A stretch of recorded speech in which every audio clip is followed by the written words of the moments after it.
நீங்கள் பார்த்துக் கொண்டிருப்பது உங்கள் விஜய்.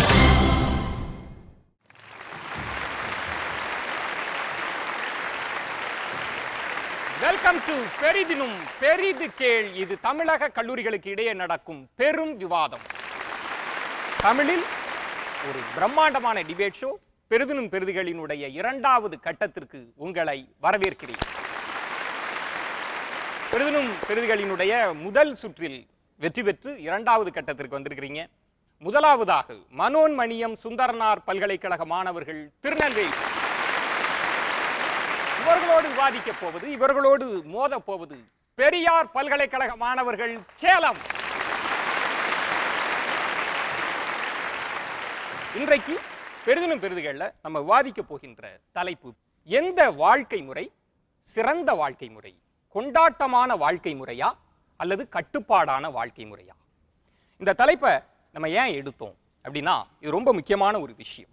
இந்தியாவை பொறுத்த வரைக்கும் நம்ம வட இந்தியா தென்னிந்தியா அப்படின்னு பிரிச்சோம்னா இந்த இரண்டுக்குமே சில வேறுபாடுகள் இருக்கிறது. நான் எப்படி சொல்றேன் அப்படின்னா, வட இந்தியர்களை பொறுத்த வரைக்கும் ஒரு ஒரு பண்டிகை அப்படின்னா ரிலேட்டிவ்ஸ், ஃப்ரெண்ட்ஸ் எல்லாரும் சேர்ந்து சந்தோஷமாக கொண்டாடுவாங்க. நீங்க ஹோலி பண்டிகையை பார்க்கலாம். அப்படி சாலையோரத்தில் எல்லாத்தையும் மறந்து விட்டு சந்தோஷமாக ஒரு கொண்டாட்டங்கள் இருக்கும். ஆனா நம்ம தென்னிந்தியாவுக்கு வந்தா, குறிப்பாக தமிழ் குடும்பங்கள்ல ஒரு இறுக்கமான ஒரு சூழல் தான் இன்றைக்கு இருக்கிறது. ஒரு குடும்ப தலைவருக்கும் மற்றவங்களுக்குமே ஒரு சின்ன ஒரு இடைவெளி இருந்துட்டே இருக்கு. தமிழ் குடும்பங்களில் இன்றைக்கு கொண்டாட்டங்கள் அவ்வளவாக இருப்பது இல்லை. ஆனா இது இன்றைய நிலைமை தான். ஆனா முன்னாடி ஆதி காலங்கள்ல தமிழர்கள் நிறைய கொண்டாடி இருக்காங்க. ஆனால் இன்றைக்கு ஒரு இறுக்கம் இருக்கிறது, ஒரு கட்டுப்பாடு இருக்கிறது. இதற்கு என்ன காரணம்? இடையில் இருக்கக்கூடிய இந்த மாற்றத்திற்கு என்ன காரணம்? இது ஒரு புரியாத புதிராகத்தான் இருக்கிறது. இந்த புதிரின் முடிச்சுக்களைத்தான் இன்றைய பெரிதினும் பெரிதுகள் அவிழ்க்க போகிறது. இரண்டு பல்கலைக்கழக மாணவர்களின் விவாத திறமையை கொண்டு உங்களை எடை போடுவதற்காக அவர் பேனலிஸ்ட் திரு ஆறுமுக தமிழன், திரு சோம வள்ளியப்பன், திரு அரவிந்தன் நீலகண்டன். இந்த தலைப்பை பொறுத்த வரைக்கும் யார் எந்த தலைப்பில் விவாதிக்க போகிறீர்கள்? கொண்டாட்டங்கள் தேவையில்லை என்று மனோன்மணியம் சுந்தரனார் பல்கலைக்கழக மாணவர்கள் நீங்கள் விவாதிக்க போகிறீர்கள். இல்லை, கொண்டாட்டங்கள் தேவை என்று பெரியார் பல்கலைக்கழக மாணவர்கள் நீங்கள் விவாதிக்க வேண்டும். பெரிதினும் பெரிதுகள் முதல் கட்ட விவாதத்தில் தன்னுடைய முதல் கேள்வியை முன்வைக்கிறது. இந்த கொண்டாட்ட மனநிலை எப்படியெல்லாம் வாழ்க்கையை கெடுக்கிறது, எப்படியெல்லாம் வாழ்க்கையை என்ரிச் செய்கிறது, எப்படி வளப்படுத்துகிறது? பெரியார் யூனிவர்சிட்டி உங்களுக்கான தருணம். என்னுடைய பார்வையில் கொண்டாட்டங்கள் அப்படின்னா, எங்கெல்லாம் என்னுடைய மன மகிழ்ச்சியை வெளிப்படுத்த எனக்கான தளம் கிடைக்குதோ அதெல்லாம் கொண்டாட்டங்கள். பொதுவாகவே நம்முடைய ஆதி சமூகத்தில் இந்த கொண்டாட்டங்கள், சமயம் இதெல்லாம் எதன் அடிப்படையில் தோன்றுச்சு அப்படின்னு பார்த்தோம்னா, லெவிஸ்ட்ராஸ்னு ஒரு ஆந்த்ரோபாலஜிஸ்ட் சொல்கிறாரு. என்ன சொல்கிறாருன்னா, சமூகத்தில் நெருக்கடி வரும்பொழுது எல்லாம் கூட்டு மனம் வலுவாக புதுப்பிக்கப்படுகிறது. அதாவது இப்போ எங்கள் ஊரில் மழை இல்லை ஒட்டுமொத்தமாக, நான் அது ஒரு அம்மனுக்கு ஒரு வழிபாடு, ஒரு கொண்டாட்டத்தை வச்சு ஒரு திருவிழான்ற பேரில் என் மனசில் இருக்கிற ஒரு வருத்தத்தை, மழை வரல, ஐயோ இந்த வருஷத்தை என்னால் ஓட்ட முடியுமா, விவசாயம் செழிப்பாக இருக்குமா இருக்காதா அப்படின்ற வருத்தத்தை என்னுடைய மனதில் இருந்து இறைவன் அப்படின்ற வேறு ஒரு தளத்துக்கு தளமாற்றம் செய்வதற்காக கொண்டாடப்பட்ட ஒரு வழிமுறை தான் கொண்டாட்டமான மனநிலை குறித்து பேசணும். ஆனால் நீங்கள் ரொம்ப இறுக்கமாக பேசுனீங்க. விடுதலை, உங்களுக்கான நேரம் முடிந்தது. மனோன்மணியம் சுந்தரனார் பல்கலைக்கழகம் இந்த கொண்டாட்டமான மனநிலை வாழ்க்கையை எப்படியெல்லாம் கெடுக்கிறது? மனோன்மணியம் சுந்தரனார் பல்கலைக்கழகம் உங்களுக்கான தருணம். நம்மளோட கொண்டாட்ட மனநிலைங்கிற, நமக்கு கொண்டாட்டம் இப்போ நம்ம பேசுறதே திணிக்கப்பட்ட கொண்டாட்டம் தான். இப்போ நம்ம ஒரு பர்பஸ் ஆஃப் லிவிங்னு ஒரு ஹியூமன் பீயிங்க்கு இருக்கு. ஹியூமன் பீயிங்ஸ் தான் மற்ற லிவிங் பீயிங்ஸ்லேருந்து டிஃப்ரெண்ட். நமக்கு தான் பர்பஸ் ஆஃப் லிவிங், கோல்லாம் இருக்கு. அதை அச்சீவ் பண்ணுறதுல கொண்டாடிட்டே இருந்தீங்கன்னா எப்படி அச்சீவ் பண்ணுவீங்க? கண்டிப்பாக லேக் ஆஃப் கான்சன்ட்ரேஷன், ஃபோக்கஸ் வரும். இப்போ நான் லைஃப்னு பார்க்காம social life, political, economical and individual existence, cultural life, இப்படி ஒன்றா பார்க்கலாம். இப்போ இண்டிவிஜுவல் லைஃப்ல செலிப்ரேஷனால என்ன நடந்துற போகுது? ஆனா ட்ரீட் தானே நம்ம வைக்கிறோம், மணி வேஸ்ட் ஆகுது. இன்னொன்று, ஒரு நாடு முன்னேறணும்னா பவர், எக்கனாமி, டைம், இது மூணுமே ஒரு செலிப்ரேஷனால கண்டிப்பா வேஸ்டா தாங்க போகும். நம்ம நாட்டோடைய 90% சொசைட்டி அப்படிங்கிற அந்த கட்டமைப்பு உடைஞ்சிட்டு வருதுன்னு ஒரு ரெவ்யூ சொல்லியிருக்காங்க.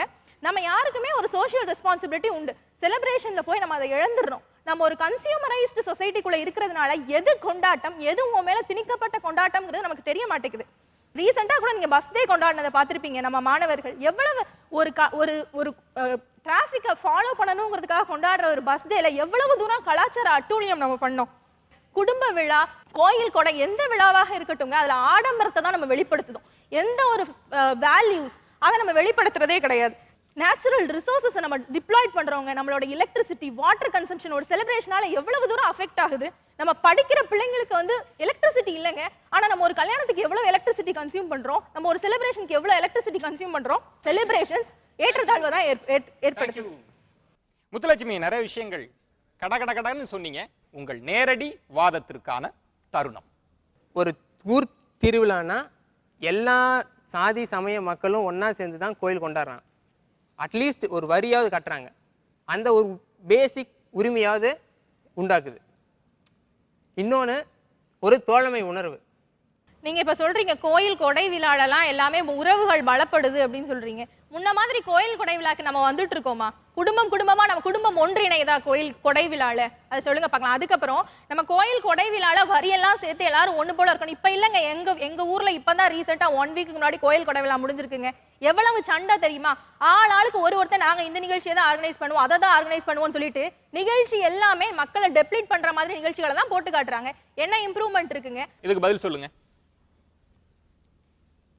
கேள்வி வந்து ஒரு முறை சரியா கொஞ்சம் சொல்ல முடியுமா? இல்ல, கொண்டாட்டங்களால நீங்க சொல்றீங்கல்ல ஒரு ஒருங்கிணைந்த எண்ணம் வருதுன்னு, அது வர்றது இல்ல. வேறுபாடுகள் தான் ஒருங்கிணைந்த எண்ணத்தை விட அதிகமா இருக்கு. கிரிக்கெட்ல எதுவும் ஜெயிச்சிட்டானா அதை ஒண்ணு போல செஞ்சு செலிப்ரேட் பண்றான். கொடை விழாவை செலிப்ரேட் பண்ண மாதிரி இல்லையே. நுகர்வு கலாச்சாரத்தினால வந்த விளைவு தான் இது. முன்ன களியாங்கூத்து, அது வில்லு பாட்டு, அது இதுன்னு மாரலை பிரீச் பண்ணாங்க.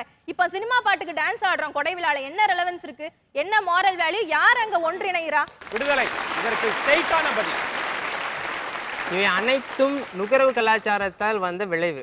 நீங்க ஒத்துக்கிறீங்களா? அப்ப நான் டிஃபரன்ஸ் இருக்கு. கண்டிப்பா ஒத்துக்கிறேங்க. ஒத்துக்கலன்னு நான் சொல்லல, நான் ஒத்துக்கிறேன். தொடர்ந்து பேசலாம் ஒரு சிறிய இடைவேளைக்கு பிறகு. பெரிது கேள்வி.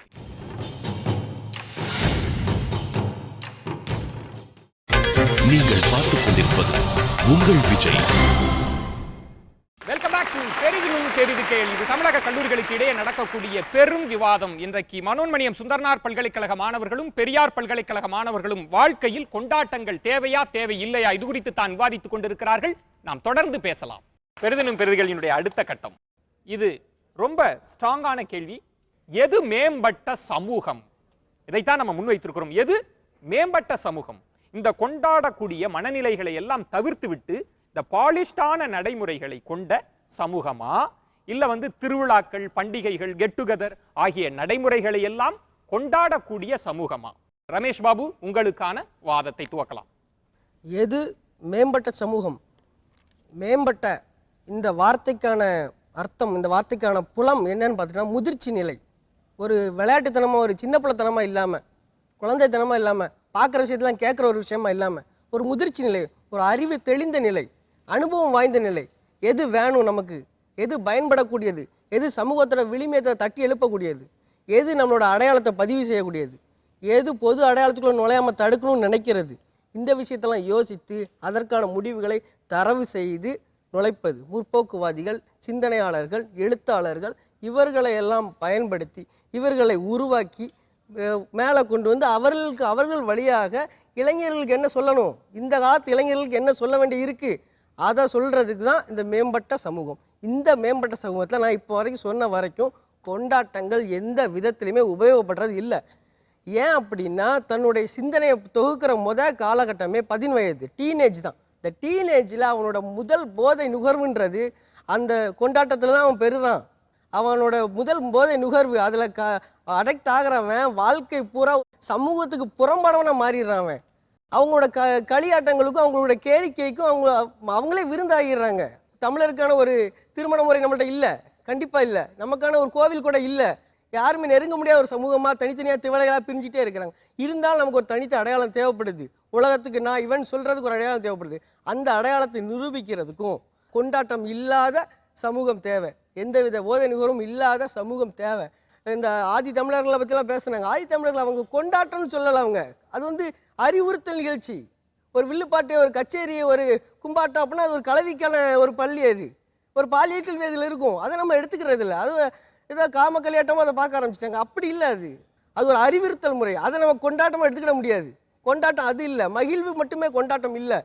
மேம்பட்ட சமூகம் உருவாகணும்னா பகுத்தறிவாளிகள் உருவாகணும். பகுத்தறிவாளிகள் அவன் கொண்டாட்டத்திலே மூழ்கி திளைச்ச ஒருத்தனா இருக்கக்கூடாது. கொண்டாட்டத்தை வெறுத்த வேடிக்கை பார்க்கிற. தேங்க்யூ ரமேஷ் பாபு. ஒரு புதிய பர்ஸ்பெக்டிவ் மனோன்மணியம் சுந்தரனார் பல்கலைக்கழக மாணவரத்திலிருந்து ரமேஷ் பாபு எடுத்து வைத்திருக்கிறீர்கள். பெரியார் பல்கலைக்கழகம், உங்களுக்கான பதில் என்ன? கொண்டாட்ட மனநிலை கொண்ட சமூகமே மேம்பட்ட சமூகம். பொங்கல் விழா அது நம்மளோட அறுவடை சார்ந்த விழா, நம்மளோட உழவு சார்ந்த விழா, உழைப்பு சார்ந்த விழா. அந்த விழாவை 3 நாள் தொடர்ச்சியாக கொண்டாடிட்டு இருந்தோம். ஆனால் அந்த இதுலேருந்து முழுக்க டிவைட் ஆகி வேறு மாதிரியான இதுக்கு கொண்டாடிட்டோம். எப்போ எதனால் அப்படின்னா இந்த 90களுக்கு பிறகான வளர்ச்சி மாற்றத்தின் மூலியமாக தான் இது நடந்துச்சு. வெளியே போய் நான் பொங்கலப்போ நான் வெளியே போய் ஜல்லிக்கட்டு விளாடணும், சிலம்பாட்டம் விளாடணும், எல்லாம் பண்ணிட்டு இருப்பேன். ஆனால் இப்போ என்ன ஆகி போச்சுன்னா பொங்கல் வீட்டுக்குள்ளே கொண்டாந்துட்டாங்க. என்னன்னா வீட்டுக்குள்ளேயே வச்சுக்கிட்டு காலையில் 7 மணிலேருந்து 3 நாளுக்கு அடுத்த நாள் 11 மணி வரையிலும் என்னென்ன ப்ரோக்ராம்னு போட்டு ஒட்டு மொத்தமாக எல்லாத்தையும் வீட்டுக்குள்ளே வச்சுட்டாங்க. வெளியவே யாரையும் விடாமல் பண்ணிட்டு இருக்காங்க. இந்த மாதிரி மாறிட்டு சமூகம் மேம்பட வேண்டும்னா உழைப்பு சார்ந்த எல்லா இதுலேயும் பண்ணணும். இன்னொன்று ரொம்ப முக்கியமான விஷயமா நான் பார்க்கறது என்னென்னா 60-80 வயசுக்கு மேலே செத்தவங்கள உண்மையிலே அது இயற்கை சாவாக இருந்தால் அது மனிதன் வந்து ரொம்ப இயல்பாக ஏற்றுக்கிட்டு அது நல்ல சாவு, அவங்க நல்லா செத்துருக்காங்கன்னு ஆடிக்கிட்டு டான்ஸ் ஆடி 16 நாள் கழித்து எல்லாத்துக்கும் கூப்பிட்டு கரிசோடி போடுறான். அங்கே தான் கொண்டாட்டம் இருக்குது. அது ஒரு உண்மையான கொண்டாட்டம் வச்சுக்கோங்களே. தனபால் வேறொரு தளத்திலிருந்து இந்த தலைப்பை, இந்த வாதத்தை பார்க்கிறார். ரமேஷ் பாபு, தனபால் ஸ்ட்ராங்கான 2 போட்டியாளர்கள் அப்படின்னு தான் நான் பார்க்குறேன். ரமேஷ் பாபு, தனபால், உங்களுக்கான நேரடி வாதத்திற்கான நேரம் இது. உங்கள் வாதத்தை துவக்கலாம். அதாவது முதிர்ச்சி அடைந்த சமூகத்தை சமூகமாக இருக்கிறது வந்து கொண்டாட்டம் தவிர்த்திடணும். கொண்டாட்டம் இல்லாத சமூகம் தான். முதிர்ச்சி அடைந்து நம்ம என்ன பண்ண போகிறோம்னு எனக்கு தெரியல. என்ன பண்ண போகிறோம் முதிர்ச்சி அடைஞ்சு? முதிர்ச்சி அப்படின்னா வந்திருக்காங்கல்ல எழுத்தாளர்கள், இந்த மாதிரியானவங்க வந்து நமக்கு அறிவுரை சொல்லுவாங்க. அது வேற தளம், அதுக்கு நம்ம போக வேணாம். ஆனால் கொண்டாட்டம்ங்கிறது மனிதனுக்கு உணர்வு கூட்டக்கூடிய, அவனோட நம்பிக்கையை வெளிப்படுத்தக்கூடிய, மற்ற மனிதனோடு மனிதனா சக மனிதனா இருக்கக்கூடிய எல்லா விஷயத்தையும் உள்ளடக்கியது கொண்டாட்டம். அப்படி இருக்கும்போது மட்டும்தான் மனிதன் மனிதனாக உணரலாம். இல்லைன்னு வச்சுக்கவே அவன் விலங்காதான் இருப்பான். நாம நமக்கான அடையாளம் இழந்துட்டு இருக்கோம். அதை பற்றி பேசலாம். நம்ம அவங்களுக்கான கொண்டாட்டம்ன்ற விஷயம் நம்ம எதுவாக மாறிட்டு இருக்கு. கொண்டாட்டத்துக்குள்ள இருக்கிற மகிழ்வுன்றது எதுவாக பார்த்துட்டு இருக்கிறோம். என்னோட மகிழ்வு பகிர்வுக்காக கிடையாது இந்த உலகம், அன்பு பகிர்வுக்காக. நான் ஒரு ஏழையை பார்த்து வருத்தப்படக்கூடிய ஒருத்தனா இருக்கணும். கொண்டாட்ட மனநிலையில் இருக்கிறேன்னா எந்த ஒரு சக மனிதனையோ பாமரனையோ பார்த்து ஏழை ரொம்ப ஒன்றும் இறக்கப்பட்டுற மாட்டேன். அவனுக்கு ரத்த தானம் கொடுக்குறதுக்கு நான் அவனும் பேர மாட்டேன் வல்கரா. ஏன்னா எப்பவுமே ஆல்கஹாலிக் எடுத்துட்டு இருக்கிறேன்னா, பெப்பில் போய் ஆல்கஹாலிக் எடுத்துருக்கேன், எப்படி ரத்த தானம் பண்ண முடியும்? நான் எப்படி கிட்னி தானம் பண்ண முடியும்? திரும்பி நான் சொன்னது என்னன்னா, சமகாலத்தில் இருக்க கொண்டாட்டத்தை பத்தி பேசலாம். இருங்க, கிளப்பு இந்த டிஸ்கோத்தி இதெல்லாம் கொண்டாட்டமாவே நான் முதல்ல ஒத்துக்கல. தனபால், கள்ளு குடித்தல் இது கொண்டாட்டமா? கொண்டாட்டமா? இல்லையா? நான் சொல்லுவேன் கொண்டாட்டம். கொண்டாட்டம். கள்ளு குடிக்கிறத நீங்க ஏற்றுக்கொள்ற நீங்க எப்படி பப்பா எதுக்குறீங்க? காரணம் என்ன? அதுக்கு காரணத்தை சொல்லுங்க. ஒரு காரணம் வந்து கல்லுவை எங்க வீட்டில் வச்சு நான், எங்க அப்பா, எங்க அம்மா எல்லாருமே குடித்தோம்.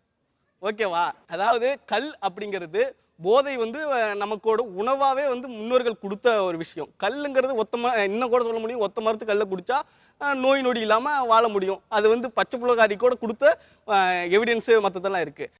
ஆனால் இந்த டிஸ்கோத்தி கிளப்பு இதெல்லாம் என்ன ஆயிடுச்சுன்னா ஒன்று மேட்டுக்குடிக்கானதாக மாறிடுச்சு. ஒன்று அது வந்து இறக்குமதி செய்யப்பட்டது, அதனால் அதை நான் வெறுக்கிறேன். ஒன்று மேட்டுக்குடிக்கானது, இன்னொன்று வந்து இறக்குமதி செய்யணும். இந்த 2 காரணத்துக்காக அதை நான் வெறுக்கிறேன். ஆனால் கல்லுங்கிறது மக்களுக்கான ஒரு உணவு.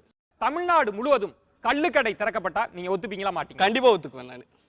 ரமேஷ் பாபு, வள்ளுவர் கள்ளுண்ணாமை அப்படின்ற ஒரு அதிகாரமே வச்சிருக்கார். அதை பற்றிய உங்களோட கருத்து என்ன?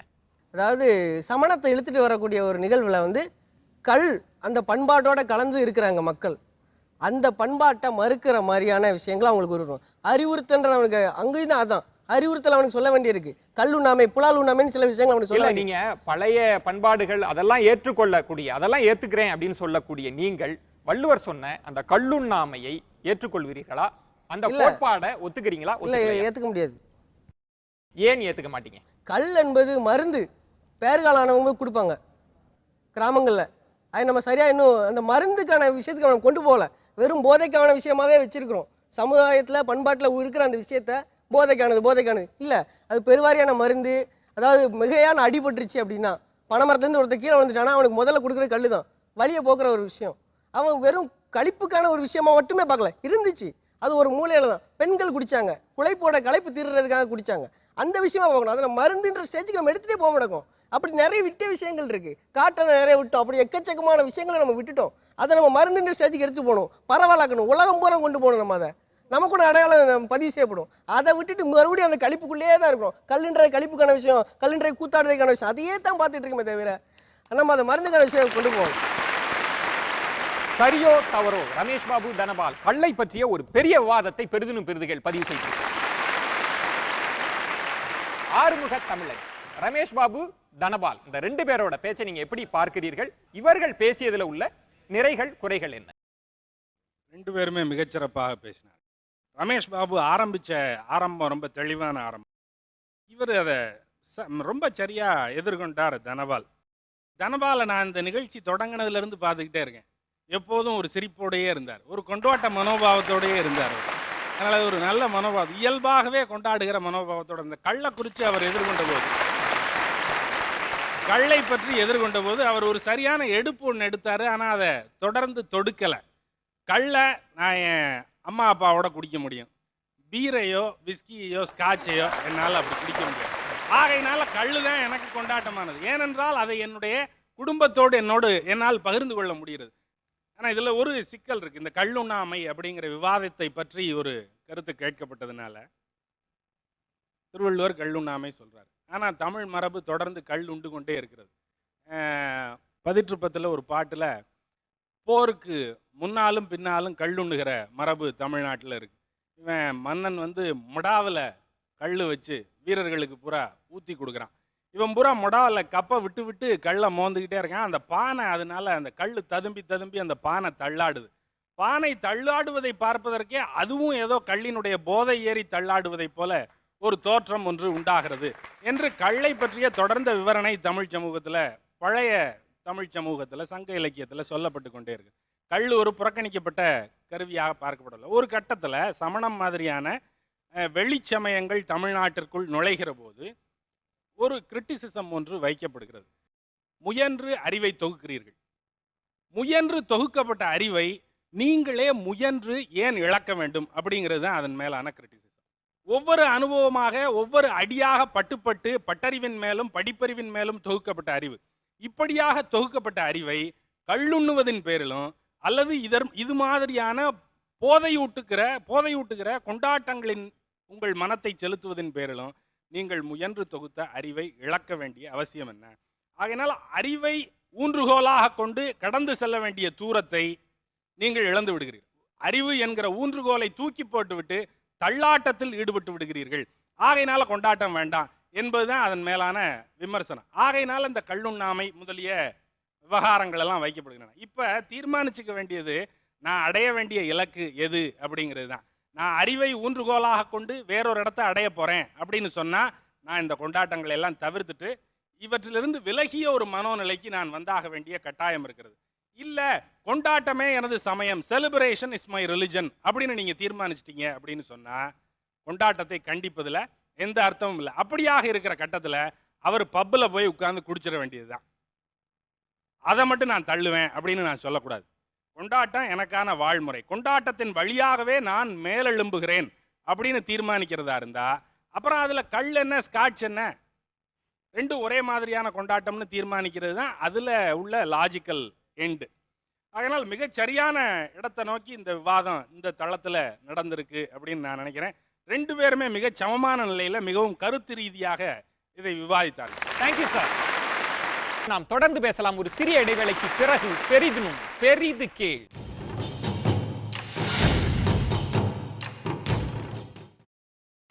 நீங்கள் பார்த்துக் கொண்டிருப்பது உங்கள் விஜய். வெல்கம் பேக் டு பெரிது கேள். இது தமிழக கல்லூரிகளுக்கு இடையே நடக்கக்கூடிய பெரும் விவாதம். இன்றைக்கு பெரிதுகளினுடைய முக்கியமான கட்டம், பெரும் விவாதத்திற்கான கட்டத்திற்கு வந்திருக்கிறோம். இதுதான் முடிவு செய்ய போகிறது எந்த பல்கலைக்கழகம் அடுத்த கட்டத்திற்கு செல்ல போகிறது. உங்களுக்குள் நேரடி விவாதத்தை நடத்துவதற்கான தருணம் இது. யார் முதலில் கேள்விகளை தொடங்க போவது. கடந்த 20 வருடமா கோயில்கள் அதிகமாக இருக்கு. கடந்த 20 வருடமா மருத்துவமனைகள் அதிகமாக இருக்கு. கடந்த 20 வருடமா தியான மடங்களும் யோகா கிளாஸும் அதிகமாக இருக்கு. இது எதை காட்டுது? மன நிம்மதியை தேடி மண்டையை பிச்சுட்டு எங்கேயோ அலையிறான் மனுஷன். அவனுக்கான மன நிம்மதி எங்கே கிடைக்கணும் ஓடி ஓடி அலையிறான். இதை யார் உருவாக்கணும்? அவனுக்குள்ள கழிப்பை யார் உண்டு பண்ணினா? இதெல்லாம் கண்டுபிடிச்சு அது ஒரு மூளைக்கு தள்ளணும்னு சொல்கிறேன். கொண்டாடாம அவங்க வந்து வேற எங்கேயோ தேடி போறாங்க. உண்மையிலேயே மனிதரை வந்து சந்தோஷமா இருந்தா அவனுக்கு எதுக்கு மன பிரச்சனை வரப்போகுது? அந்த சந்தோஷங்கிறது எங்க வரும்? அவன் கொண்டாடும் போது தான் வரும். மேரேஜ் ஃபங்க்ஷன் எடுத்துக்கோங்க. முன்னெல்லாம் நான் இருக்கேன் வாழைமரம் கேட்டேன், நான் இருக்கேன் எச்சியால எடுக்கேன்னு சொன்னாங்கங்க. இப்ப யார் எடுத்தா? எங்க அண்ணன். என் கல்யாணம் வச்சா எங்க அண்ணன் படு துயரத்துல நிக்கணும். ஒரு சண்டை வந்துடக்கூடாது, உறவுக்காரன் சண்டை போட்டக்கூடாது, ஸ்டேட்டஸை காமிச்சிடக்கூடாது. எங்க அப்பா பணத்தாள்ற மெஷினா இருக்கணுங்க ஒரு ஓரமா. அதாவது பணம் மற்றதெல்லாம் முன்னே நண்பர் கேட்டேன், பணம் மற்றதெல்லாம் சேர்த்து வச்சு என்ன பண்ண போறீங்க? இருங்க ஒரு நிமிஷம் இருங்க, நம்ம முழுசா பேச விடுறீங்களா? முழுசா பேச விடுறீங்களா? 2 பேரும் மாத்தி மாத்தி கத்திட்டு இருக்கிறீங்க. அதான் இப்ப வந்து திருமணம் சார்ந்து சஞ்சரவு மட்டும்தான் அவங்க உருவாக்குது அப்படின்னு சொல்றாங்க. இருங்க சொல்றேன். அதாவது இப்ப என்ன பிரச்சனைனா சமூகம் தன்னோட பொறுப்பை முதல்ல உணரணும். சொந்தக்காரங்க வந்து தள்ளி நின்னாது கொஞ்சம் சந்தோஷமா இருந்துட்டு இருப்பான், அவனை ஒன்னா இணைச்சு உட்கார்ந்து சண்டை போடுறான்னு விடுறீங்க. இது எந்த விதத்துல சண்டை போடுறதுனால என்ன ஆயிடுச்சு? உறவுகள் வந்து கொண்டாட்டத்தின் மூலியமாக இணைக்கப்படுது, என்னைக்குமே பிரிக்கப்பட்டது கிடையாது. எந்த ஒரு கொடை விழாவுமே ஒரு தனியான ஒரு குடும்பத்தை தான் முன்னிலைப்படுத்தும். அது நீ உள்ளார்ந்து போய் பார்த்துருப்பேங்க, அது நீங்க சொல்ல மறுக்கிறீங்க.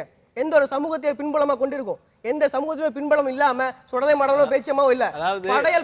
படையல் போடுறாங்கன்னா அங்க கச்சேரி நடந்துட்டு இருக்கும். என்ன கச்சேரி நான் சொல்லல. முகூர்த்தம் நடக்குன்னா எப்போ மாப்பிள்ள பார்ட்டின்னு கேட்கறவன் இருக்கான். எல்லா விஷயத்தையும் அதை புகுத்த ஆரம்பிச்சுட்டாங்க. அதைத்தான் வேணான்றோம். கொண்டாட்டம்னா அதான் நினைக்கிறான்.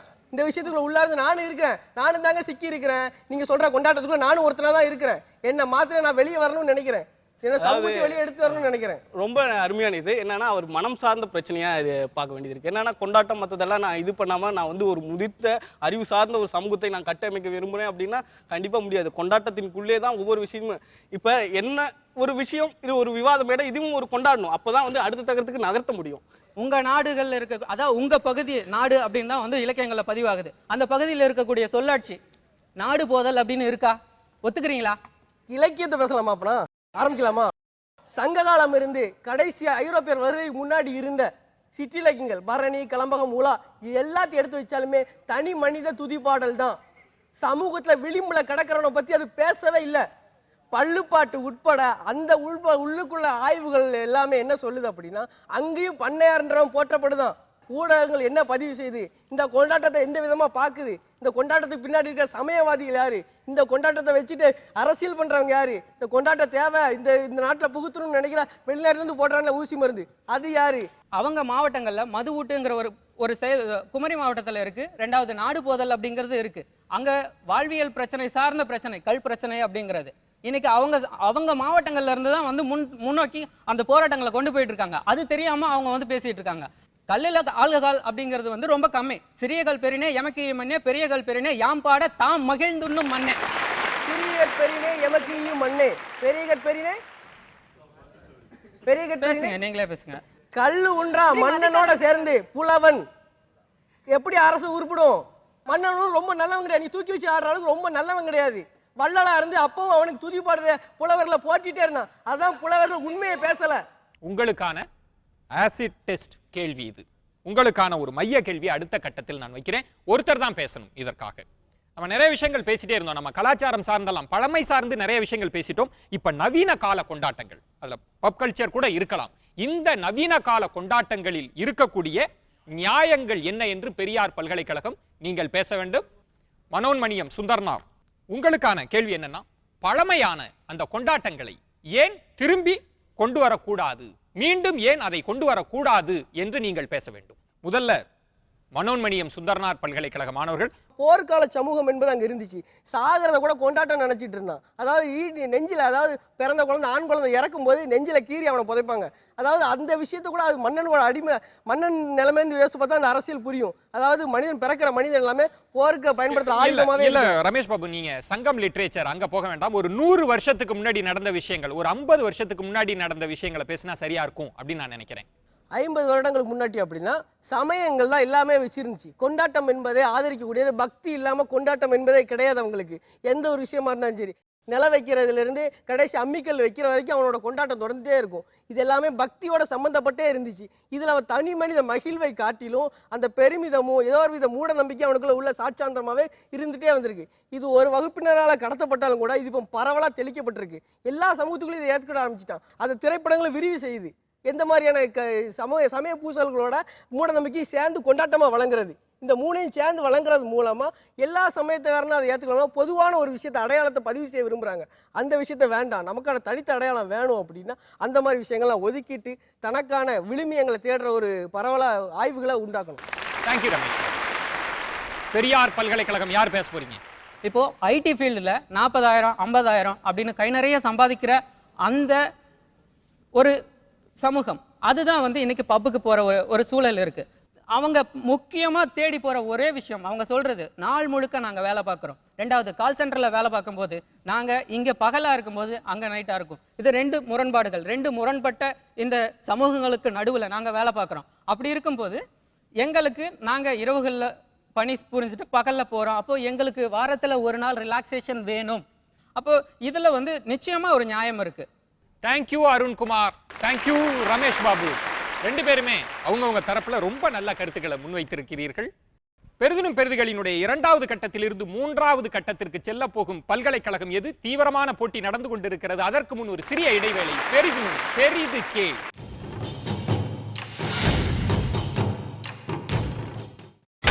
நீங்கள் பார்த்துக் கொண்டிருப்பது உங்கள் விஜய்.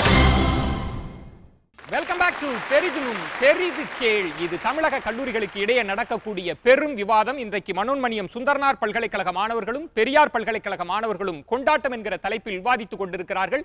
அடுத்த கட்டத்திற்கு செல்ல போகும் பல்கலைக்கழகம் எது? தொடர்ந்து விவாதிப்போம். இது பேனலிஸ்டுகளுக்கான நேரம். திரு ஆறுமுக தமிழன், உங்களுடைய கேள்விகளை நீங்க கேட்கலாம். நீங்க பேசுகிற போது ஏற்கனவே இப்போ கோயில்கள் பெருகிவிட்டன, யோகா சொல்லி கொடுக்குற நிலையங்கள் பெருத்து விட்டன, மக்கள் எல்லாம் அங்கே போகிறார்கள் அப்படின்னு எல்லாம் சொன்னீங்க. அப்போ கொண்டாடுவதன் மூலம் எளிதாக உங்களை தளர்த்தி கொள்வதற்கான வழிமுறைகள் எல்லாம் இருக்கிற போது நீங்கள் எதற்காக உங்களை கட்டுப்படுத்தி அடைத்து வைத்துக்கொண்டு பிறகு இந்த அடைப்பிலிருந்து ஒரு நீக்கம் தேடுவதற்காக புதிய வழிகளை காட்டுகிற குருமார்களை எல்லாம் தேடி போக வேண்டிய கட்டாயத்தை உண்டாக்கி கொள்ள வேண்டிய அவசியம் என்ன அப்படிங்கிறது ஒன்று. 2வது, உணர்ச்சி பூர்வமாக எதையுமே வெளிப்படுத்தாமல் அடைத்து வைத்துக் கொள்வது. வெறுமன வரட்டு அறிவின் பேரில் ஒரு வரட்டு வேதாந்தம் பேசுவதற்கான முயற்சியில் இந்த மாதிரியான உயிரோட்டமான தருணங்களை எல்லாம் இழந்து விடுவது என்பது இறுதியாக உங்களுக்கு எதை கொண்டு வந்து தரும் என்று நீங்கள் நினைக்கிறீர்கள்? உணர்ச்சி ஒட்டுமொத்தமாக கிள்ளி எறியப்பட வேண்டும் என்று நீங்கள் விரும்புகிறீர்களா?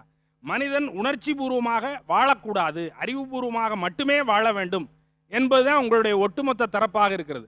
உணர்ச்சி பூர்வமாக வாழாமல் மனிதன் அறிவுபூர்வமாக மட்டுமே வாழ முடியுமா அப்படிங்கிறது தான் கேள்வி. உணர்வு பூர்வமான வெளிப்பாடு அதுன்றது இப்போ இருக்கிற சமகாலத்தில் அதோட வடிவம்ன்றது மாறி போச்சு.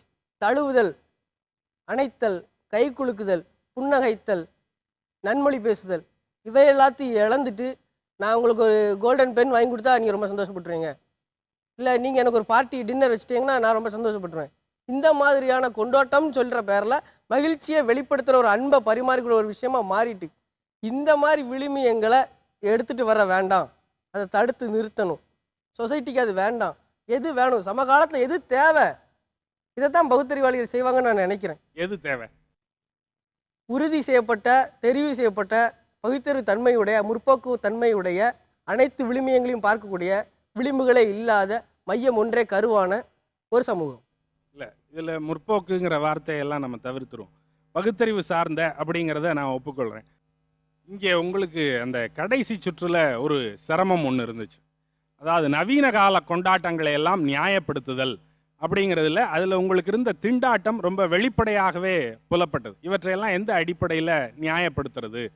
6 நாள் கால் சென்டர்கள்லையும் மற்ற இந்த மாதிரியான தொழில்நுட்ப துறைகளில் அடைபட்டு கிடக்கிறவர்கள் கடைசி 7வது நாள் அதிலிருந்து ரிலாக்ஸ் பண்ணிக்கிறதுக்காக இவர்கள் பப்புக்கு போனால் என்ன குற்றம், இவர்கள் ஒரு பார்ட்டி நடத்தி கொண்டால் என்ன குற்றம், இவர்கள் ஒருவரோடு ஒருவர் கூடி கழித்தால் என்ன குற்றம், இவர்கள் எல்லா வரம்புகளையும் அதற்கான கோடுகளையும் அழித்து விட்டு வேலி தாண்டிய வெள்ளாடுகளானால் என்ன குற்றம் அப்படிங்கிறது மாதிரியான நியாயப்பாடு அதுக்கு ஒத்து வராது. இதில் என்ன பிரச்சனை அப்படின்னா, நீங்கள் கொண்டாடுவது தான் என்னுடைய சமயம் அப்படின்னு தீர்மானிச்சிட்டீங்க அப்படின்னா 6 நாள் வேலை பார்க்கும்போதும் வேலையை ஒரு கொண்டாட்டமாக செய்ய வேண்டியதானே. வேலை ஏன் இறுக்கத்தை உங்களிடத்தில் உண்டாக்குகிறது?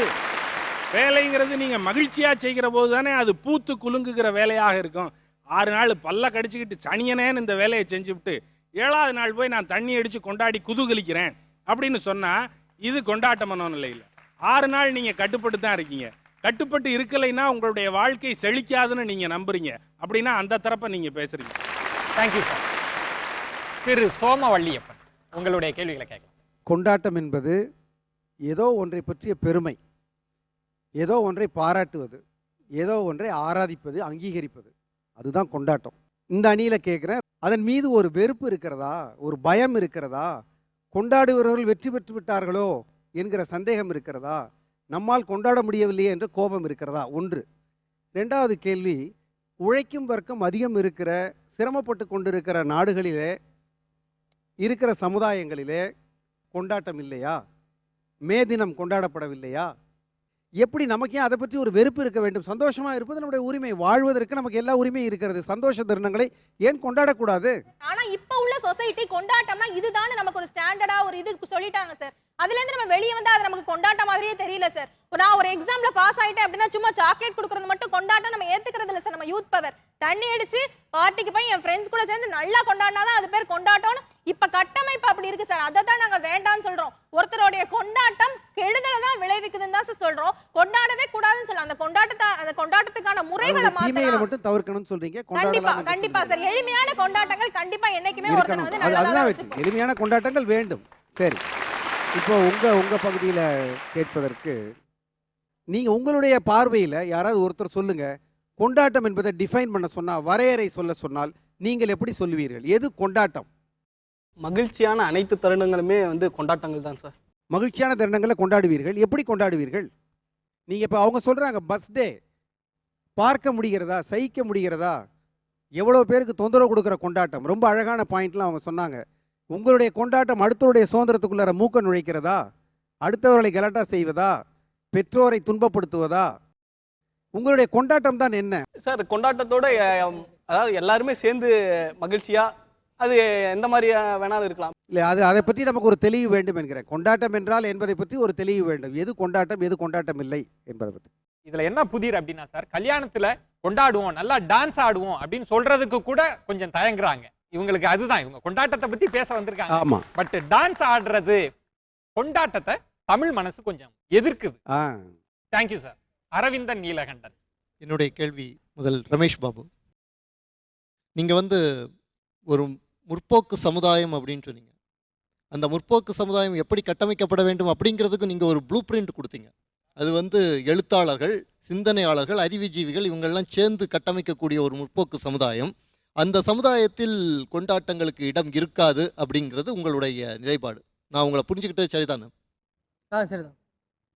இன்றைக்கு தமிழ்நாட்டினுடைய மிகச்சிறந்த எழுத்தாளர்கள் அப்படின்னு பார்த்தீங்கன்னா ஒரு சிலர் நான் சொல்கிறேன், எல்லோரையும் இல்லை, இந்த பட்டியல் கம்ப்ளீட் இல்லை, தெரிந்த சிலரை சொல்கிறேன். உதாரணமாக ஜெயமோகன் அல்லது நாஞ்சில் நாடன், இங்கே 2 பேருமே நம்ம ஊர் பக்கத்தில் இருந்து வந்தவங்க.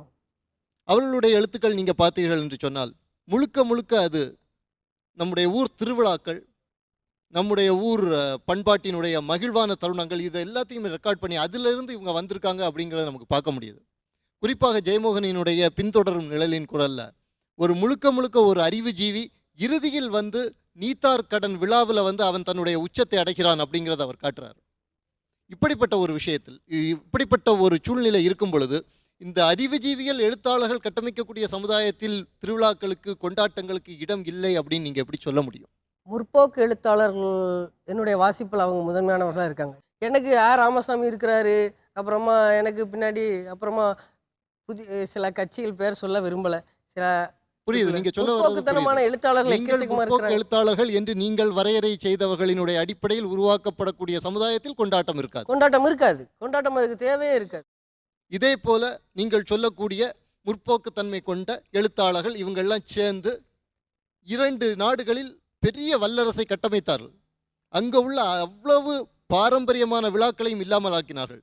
ஒன்று சோவியத் யூனியன், இன்னொன்று சீனா.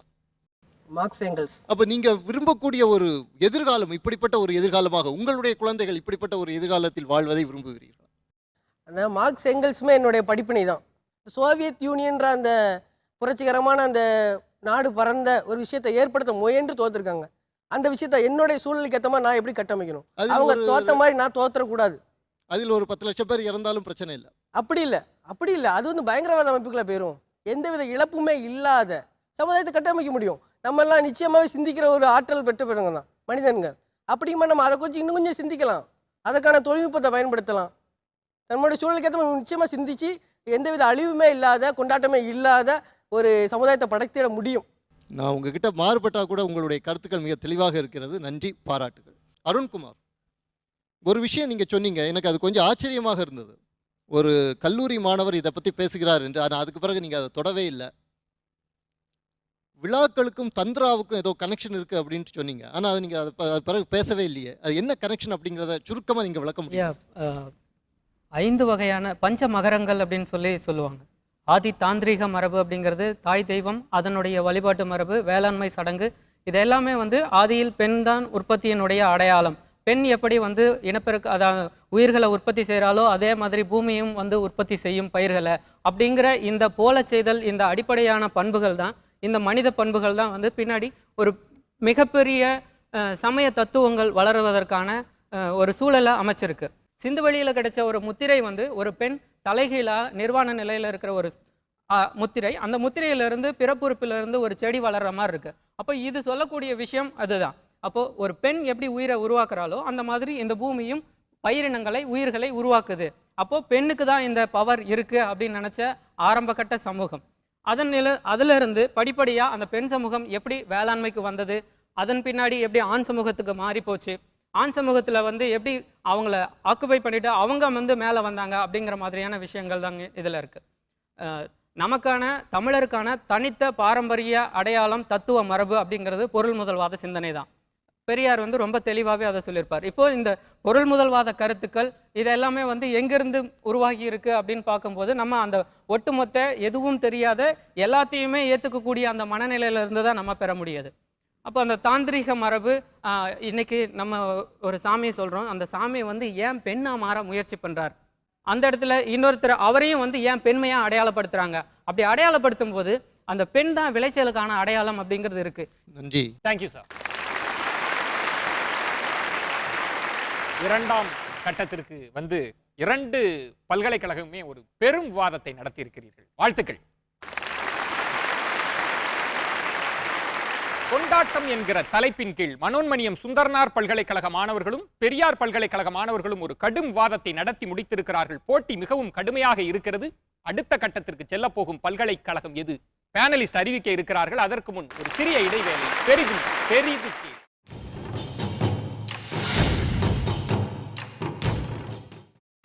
நீங்கள் பார்த்துக் கொண்டிருப்பது உங்கள் விஜய்.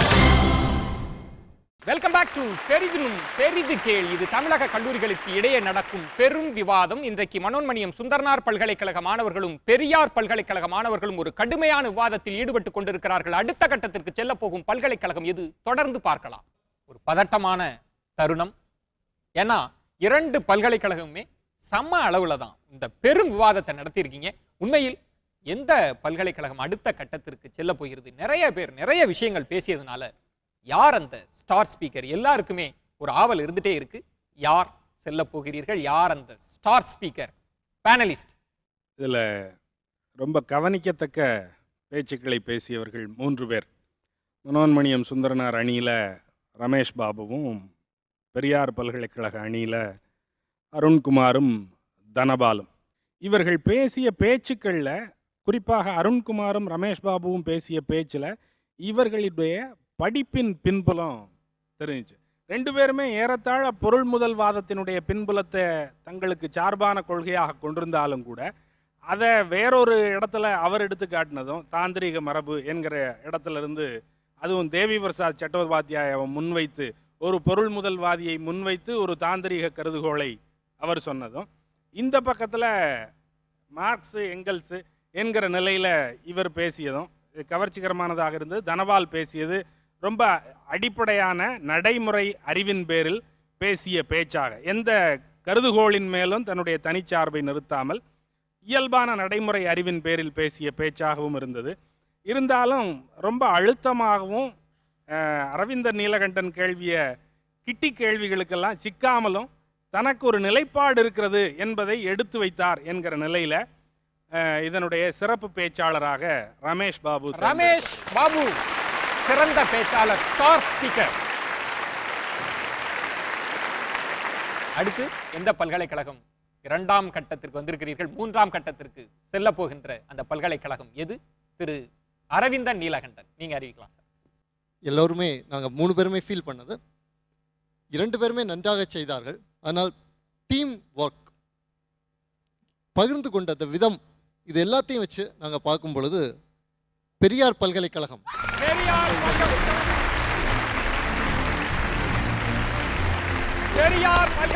தான் மூன்றாம் கட்டத்திற்கு முன்னேறுகிறது.